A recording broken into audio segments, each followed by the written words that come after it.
What's up, everybody? It's Supersmallgreywolf here. Oh, there it is. What the hell? I had my phone like it was like this, right? But I was putting it sideways. What the hell? Today I'm gonna be doing top 17 games of 2017, or I think I miss. Yeah, whatever. I'll put it in the title. In my opinion, okay, let me just make sure. Dude, I recorded this video already. Phone, the camera reset it. Okay, like it sucks. The funny thing is, when I went to record again, I was like, holy shit, I forgot I took that photo. It's like some random girl from Tinder. Nice ass. Hell yeah. But moving on from that. Top 17 games of 2017. Let's get into this. Number 17, Bomberman, or in my opinion, Bomberman is one of those games where when you play online mode, it's really, well, not like amazing and all that. So let me just get that out of the way. It's a great game, online mode. Okay, that's as far as I could go. Or good, great, good, debatable. Um, it's a game that should have been more story wise, was nice and all that. So yeah, number 16, Street Fighter 2. In my opinion, Street Fighter 2 was a fun game. Online mode is pretty okay, nice. Was it what I expected? Like I played the arcade version of Street Fighter 2, so I'm into the arcade game versions of the games, like Mortal Kombat and all that. So if they ever remaster Mortal Kombat, which they should, and don't do like the censoring shit, Nintendo. Come on, it's 2018 now. So yeah, Street Fighter 5 comes in number 15. Me, I rate games. Look, games like Call of Duty and all that, they change the little things and become a new. Okay, free DLC should be counted as new game. Now, moving on from that, let me just explain. Street Fighter 5, I think they did good. I want to give them a little bit credit. Like Renan and all that. And this year they're gonna have even more great characters. So, yeah. So what was it? Overwatch comes in number 14. Map wise and mode wise, one map and the new modes they added was great. Everything else they added, like two new characters or three, I don't know, and that one junction map, it was shit. But moving on from that, number 13, King Fighters 14. Dude, look at my channel. I played a lot of King Fighters 14. D-Nice1776. YouTube friend. I played with him. I recommend checking out the channel so you can see how many times I won. the little jokes.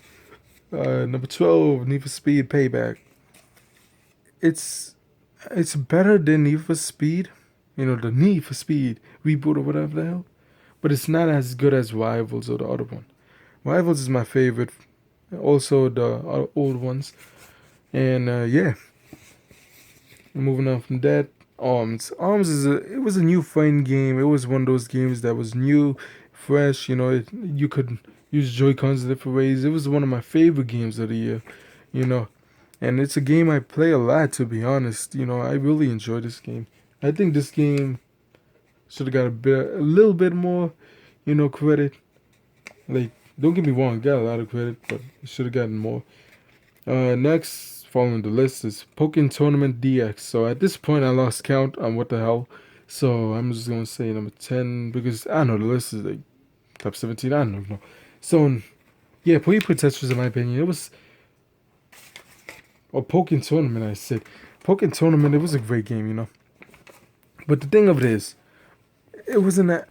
It was because this year, I think this year they're gonna have like the RPG, JRPG, whatever the hell, aspect with original Pokemon game, and I think it's gonna be amazing this year. So this Pokemon Tournament, I say it's a great game. I did play a lot of it. It was really fun. Next is Puyo Puyo Tetris. Now Puyo Puyo Tetris, man, I played Puyo Puyo. I played Tetris before. I think a lot of people played both games a lot before playing this one. I love the anime aspect, the little animation and all that. And dude, just everything about this game. Me, I played Tetris a lot. I played Puyo Puyo a lot, and online mode was just great. Story mode, like I'm still working on it. So yeah, I play not that much story, but yeah, it's pretty fun. Next is Hellblade: Senua Sacrifice. Well, she looked better before the sacrifice, but moving on from that. Uh, in my opinion, Hellblade, man, in my opinion, it should have had a little bit more. Because once you beat the story, that was it. And that kind of sucks because, okay, back then in the PS1 days and 64 days, when it was story wise, right? For example, Super Mario 64, you beat the story, yeah, you go back and play a lot. But the only difference is when you finish Hellblade, it's not like you're going back. You could pick like what part of the story you want to do or collect all the lords. No, once you beat the game and you need to restart it. And I don't know, man. They should have just had more like online mode or something like that. Just keep me more interested. Hmm. I tried. I tried for this game, but I'm sorry. This game is great. Don't get me wrong. Okay, I'm not trying to say it's bad or nothing. So number 8 is Sonic Mania. The throwbacks is amazing. I love this game, man. This game I play so much of. It's just great. I recommend this game. It has different, arenas of each side of the game. Different, stages and all that. I fucking love the bosses. It was just all out great. The last boss is a bitch. I don't like it. It got me annoyed a lot, and I was like, fuck this, But I eventually beat it. I'm never going to beat it again, never, because I do not like it. The final boss. And so with that being that, moving on from that, but it was all out a great game. Number 7, Dragon Ball Xenoverse 2. This is kind of sad or disappointing. I wanted to put this game high on the list. I really, really did. Not a lot of people online is number 1. Number 2, story wise, it's okay. And then I kind of lost interest, and that really sucks. This game is amazing, but it doesn't have that many players. I tried. Me and my friend, we put the game in the same time. We try to find each other. We could not. Fuck. Recently, me and my other friend, we found out how the hell to, Daniel Santiago said it. That's his YouTube channel. We just figured out how the hell to invite each other on Mario Kart 8 Deluxe. Like Nintendo. Okay, wait. Nintendo, please listen. PlayStation, in PlayStation, you could invite a friend easy. In PlayStation, you could join the game. If it's open world or something like that. Open game or something like that. Please learn from PlayStation. Live streaming and all that. Please, Nintendo. Now, don't get me wrong. You do better stuff than PlayStation when it comes to first party games. So you get a plus on that. Okay, so moving on from that entirely. Yeah, Dragon Ball Xenoverse is number 7. Number 6 is Splatoon 2. To play a little bit of the first game. Target had like a demo or something. This game is fucking amazing. I really enjoyed it. You different ways to play. You katonas are like squid and all. In my opinion, this game is just one of the best.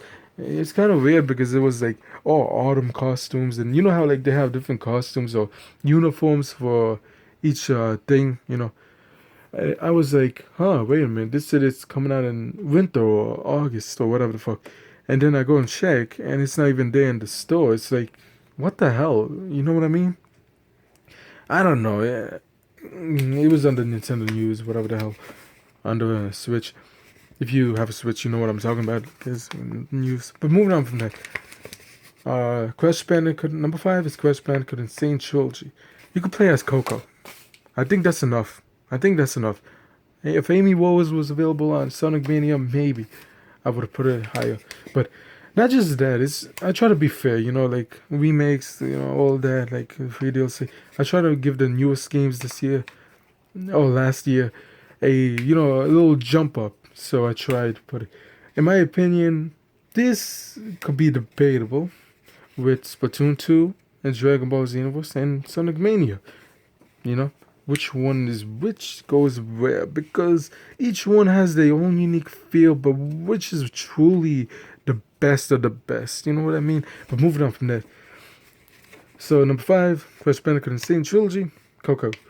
Too bad you can't play bosses, bro. That's another thing it was like, fuck that. But number 4 is Nier Automata. I believe that this game was amazing.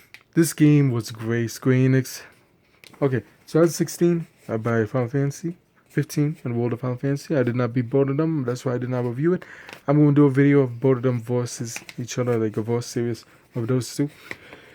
Nier Automata was a huge comeback, in my opinion.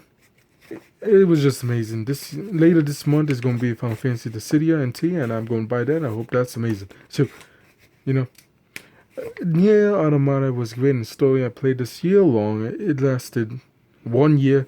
Dude, different endings and all that. So, yeah, I could talk about this a lot. Moving on. Number 3, Legend of Zelda, Breath of the Wild. Yeah, that's only number 3. Even though I played the shit out of this. When Nintendo Switch originally came out on March 4th, 2016. It's going to be a year old this year. One Mario Kart came out. I was on that. When Splatoon 2 came out, later on I was on that. So, yeah. In the race, this kind of lasted 1 month for me, just like Super Mario Odyssey. But moving on from that, Super Mario Odyssey is number 2. The throwbacks and a lot of other loving, amazing things. Now, boss-wise, I would say, it was nice, okay? But, I love the Adventure Rise and all that, different. It reminded me of 64, and it was great. I think this was a great, throwback to Super Mario 64 world. It was just amazing. Now, number 1 and 2, Adventure Rise versus, online mode game. It could be debatable which one's number 1 and 2, so keep that in mind. Number 1's Mario Kart 8 Deluxe. Me, I love racing games. I love all that stuff. It's adventure-wise. It has Super Mario 64 maps. It has Super Nintendo maps, remastered in nice battle modes maps. It should have had a little bit Wii battle mode maps and GameCube battle mode maps. Would have been better. Also, this game was amazing. That's what I'm trying to say. And Mario Kart 9, I think, should have a lot more. In my opinion, this is amazing, and I loved every game of this on this list. And yeah, tell me what's your game of the year or your list in the comments below. Don't forget to like, comment, and subscribe. Next is gonna be movies of the year, and dude, I am hyped for that. So stay tuned for that. Until next time, everyone.